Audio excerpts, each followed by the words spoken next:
ॐ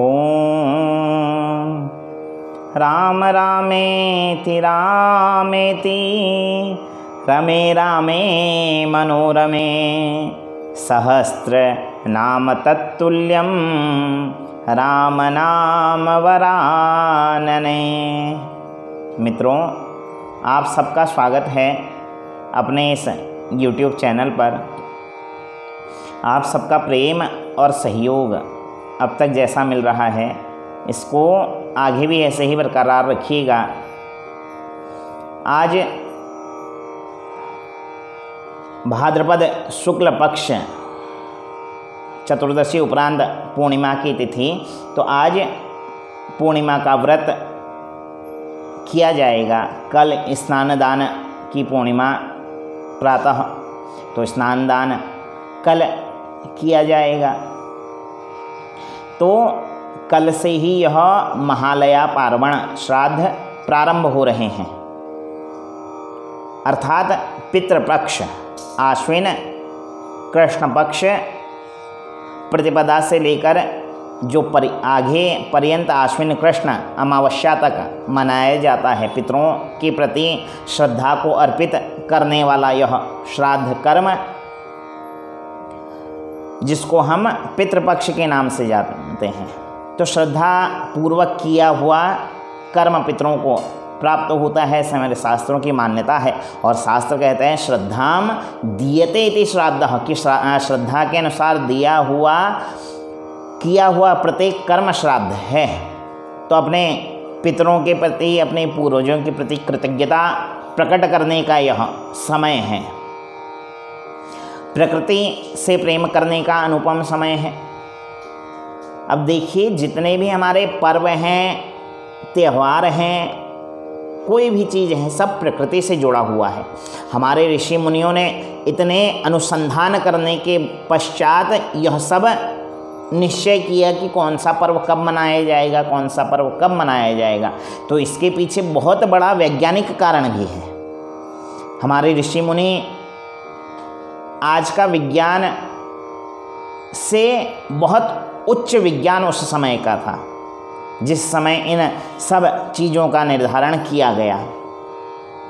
तो आश्विन कृष्ण पक्ष प्रतिपदा से श्राद्ध प्रारंभ होते हैं। यदि इसको प्रकृति से जोड़कर देखा जाए तो देखिए, श्रावण और भाद्रपद में वर्षा की अधिकता रहती है, और श्राद्ध कर्म के लिए पूर्व के समय में नदियों के तट पर, जलाशयों के तट पर जाकर श्राद्ध कर्म किया जाता था।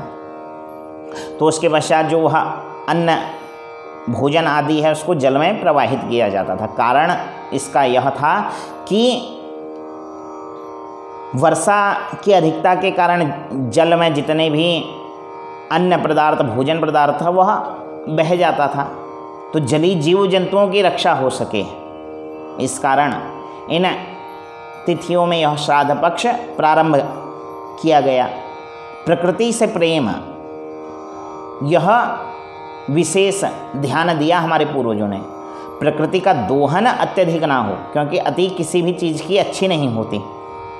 कोई भी वस्तु है, अति सर्वत्र वर्जयेत, इसीलिए कहा गया, क्योंकि जहाँ अति है फिर इति हो जाती है। अति का अधिक ना बरसना, अति की अधिक ना धूप, अति का अधिक ना बोलना, अति की अधिक ना धूप। ना तो धूप अधिक अच्छी है, ना अति की बरसना अच्छा है। तो अति तो किसी भी चीज़ की अच्छी नहीं है। तो प्रकृति का दोहन भी एक निश्चित सीमा में किया जाए। यह श्राद्ध कर्म यही इस बात की ओर हमें इंगित कर रहे हैं। अपने पितरों के प्रति, अपने पूर्वजों के प्रति तो आस्था हम रख रहे हैं, किंतु उनके साथ साथ प्रकृति के साथ खिलवाड़ ना हो। तो यह जो कल से पितृपक्ष प्रारंभ हो रहा है, इसमें अपने पितरों के प्रति श्रद्धा के साथ उनको जल अर्पण किया जाए, अन्नदान आदि किया जाए। जितना अपना सामर्थ्य है, सामर्थ्य से अधिक भी नहीं, जैसा पूर्व में बताया, अति किसी भी चीज़ की अच्छी नहीं। तो सामर्थ्य से अधिक भी नहीं, सामर्थ्य से कम भी नहीं। पितरों के प्रति कृतज्ञता प्रकट करने का आशय केवल इतना है कि अन्य जितने जीव जंतु हैं, जितने अन्य योनियां हैं, उनकी रक्षा की जाए, उनका संरक्षण किया जाए। जलीय जीव जंतुओं का संरक्षण किया जाए, गौवंश की रक्षा की जाए। वर्तमान समय में देखिए गौवंश सबसे अधिक प्रताड़ित है और कमी हम में ही है, स्वयं को देखना पड़ेगा। तो उनकी रक्षा की जाए, क्योंकि इतना हमारे पास संसाधनों की कमी है। वर्तमान समय में देखा जाए तो भूमि की इतनी कमी है कि उनको पाला नहीं जा सके। तो सब एक साथ मिलकर कहीं उनका संरक्षण करें तो संरक्षण किया जा सकता है, यदि सब एकजुट हो जाएं। जब तक 5 उंगलियां अलग अलग हैं इनका कोई महत्व उतना नहीं रहता, किंतु एक साथ संगठित हो जाएं तो यह मुष्टिका बन जाती है और बड़े बड़े कार्यों को यह कर सकती है। और कलयुग में तो कहा ही गया है संगठने शक्ति, कलयुगे संगठने शक्ति, कि कलयुग में संगठन में ही शक्ति है। तो हम सबको संगठित रहना यह पर्व भी सिखाता है। श्राद्ध प्रारंभ हो रहे हैं, उसके पश्चात इस वर्ष श्राद्ध पूर्ण होते ही अन्य वर्ष शारदीय नवरात्र प्रारंभ हो जाते थे, किंतु इस वर्ष अधिक मास पड़ रहा है जो 18 सितंबर से प्रारंभ होकर 16 अक्टूबर तक रहेगा। अधिक मास, जिसको हम पुरुषोत्तम मास के नाम से भी जानते हैं। तो इस पुरुषोत्तम मास में भगवान नारायण का ध्यान जप तप जितना अधिक हो सके।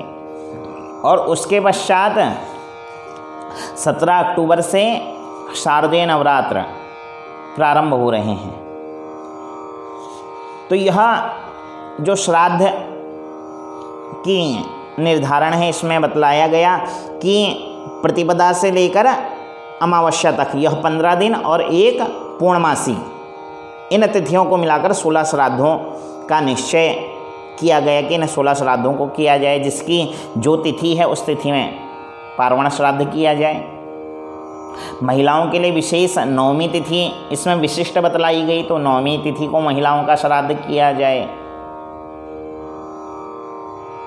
प्रकृति का संरक्षण करते हुए यह सब बातें ध्यान में रखते हुए यह सब कर्म करने को बतलाया गया कि इन कर्मों को हम सब करें। तो कल से यह श्राद्ध प्रारंभ हो रहा है। अपने पितरों के प्रति कृतज्ञता प्रकट करने का दिन है, उनको धन्यवाद देने का दिन है। तो इसके साथ इस श्रद्धापूर्वक इस श्राद्ध पर्व को हम सब मनाएं। इसी कामना के साथ पुनः किसी नए विषय को लेकर आप सबके सम्मुख उपस्थित होऊंगा। यदि वीडियो पसंद आया हो तो लाइक कीजिए, शेयर कीजिए, और जिन्होंने अभी तक चैनल सब्सक्राइब नहीं किया है चैनल को सब्सक्राइब कीजिए। इसके साथ आज की राधे राधे, जय श्री राम, हर हर महादेव।